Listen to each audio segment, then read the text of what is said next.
Hi, myself Jyoti, and today we are going to learn superconductivity. This is new topic and this is lecture 1. So, what is superconductivity? When we think about superconductivity, we think about zero resistance. Zero resistance, which a hypothetical perfect specimen would acquire if it could be cooled to absolute zero. This phenomenon is called as superconductivity. Zero resistance, which is achieved at absolute zero temperature. Now let us understand few basic things. The electrical resistivity of all metals and alloys decreases when they are cooled. When the temperature is lowered, the thermal vibrations of the atoms decreases and the conduction electrons are less frequently scattered. The decrease of resistance is linear down to a temperature equal to one third of the characteristic Debye temperature of the material, but below this, the resistance decreases less rapidly as the temperature falls. So when we talk about a perfectly pure metal, when the electron motion is impeded only by the thermal vibrations of the lattice, the resistivity should approach zero as the temperature is reduced towards 0 Kelvin. But is it happening? Why hypothetical perfect specimen? If you look at the definition, here we have said which a hypothetical perfect specimen would acquire. So why we are talking about a hypothetical perfect specimen? Any real specimen of metal cannot be perfectly pure and will contain some or the other impurities. Therefore, the electrons, in addition to being scattered by thermal vibrations of the lattice atoms, there is a chance that they may get scattered by the impurities, and this impurity scattering is more or less independent of temperature. It is not temperature dependent. As a result, sorry, as a result, there will be a certain residual resistivity which remains at the lowest temperature. So that means resistance is not going to become zero even if the temperature is very low. There will be certain residual resistivity which we denote by rho zero. Now, let us talk about a superconducting state. Certain metals, however, show a very remarkable behavior when they are cooled. Their electrical resistance decreases in the usual way, but on reaching a temperature, it is not absolute zero temperature, but on reaching a temperature which is few degrees above absolute zero, they suddenly lose all trace of electrical resistance. That means what is happening over here? In case of certain metals, the zero resistance is achieved not at absolute zero, but at a temperature few degrees above the absolute zero. They are then said to have passed the superconducting state. The transformation to the superconducting state may occur even if the metal is impure. That is nothing to do with impurity. Even if the metal is impure, it would it may be in the superconducting state. It would otherwise have had a large residual resistivity. So look at this graph carefully. This is a graph of variation of resistance of metals with temperature. So here on x-axis we have temperature and on y-axis we have electrical resistivity. Now see how the graph is of impure metal. See, this is the impure metal, this one. So in here there is certain residual resistivity which is there. So at 0 degree temperature, here there is a certain residual resistivity which we can see over here. So that is impure metal. In case of pure metal, if you see that at 0 degree temperature, at absolute zero temperature, the resistance is also becoming zero. So that is what is happening in case of pure metal. But we know that in the it is very difficult to get pure metal. There will be some sort of impurity in the pure metal. So, but look at the graph of the green colored line, which is superconductor. In case of superconductor, now it has not reached a zero temperature. You can see there is a TC temperature. At this temperature, which is few degrees above zero, the resistance has become zero. So that is the superconductor. Okay. Now, we are going to learn few basic terms like what is electricity or electrical current, what is voltage, what is resistance, and all.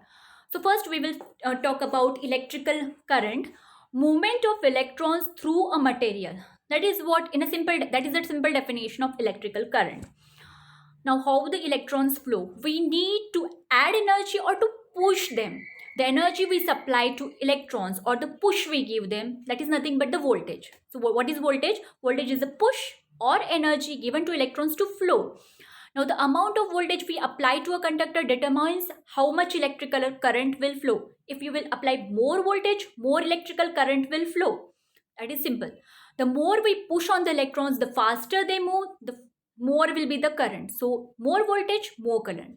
We measure current in units called as ampere, and if you want to understand ampere in a better way, 1 ampere corresponds to 10 raised to 19 electrons passing by every second. Now let us come to what is resistance. The actual amount of current we get for a given voltage depends on the nature of the material we are using. So every material has a different resistance. The more the material resists or opposes the flow of electricity, the more we have to push to keep current flowing. So we call the measure of this property the resistance of the material. In other words, in simple words, you can say that it is the opposition to the flow of current. Now, for example, if we apply 1 volt across a material and we get 1 ampere of current to flow, then by definition, the material has a resistance of 1 ohm. And that means we know the simple formula V equals to IR, that means R equals to V by I. We are applying a voltage of 1 volt, we are getting a current of 1 ampere, that is 1 ohm resistance. Now, if only half as much current flows, then the material has a resistance of 2 ohm. So if V equals to 1 volt, but in the denominator I, my I is 0.5 ampere, half. So 1 upon 0.5, that is 2 ohms. So that is how I am getting resistance of 2 ohms. So since it resists the flow of electricity more strongly. Now, electrical resistance. Resistances of common materials vary widely. Almost nothing in nature has as much diversity as the resistance of the materials. But all ordinary materials have one thing in common. They have some electrical resistance. It takes at least some amount of energy to permit the current to flow.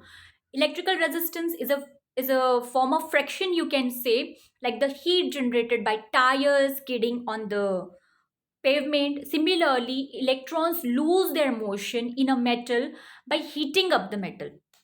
So we call this as loss of energy.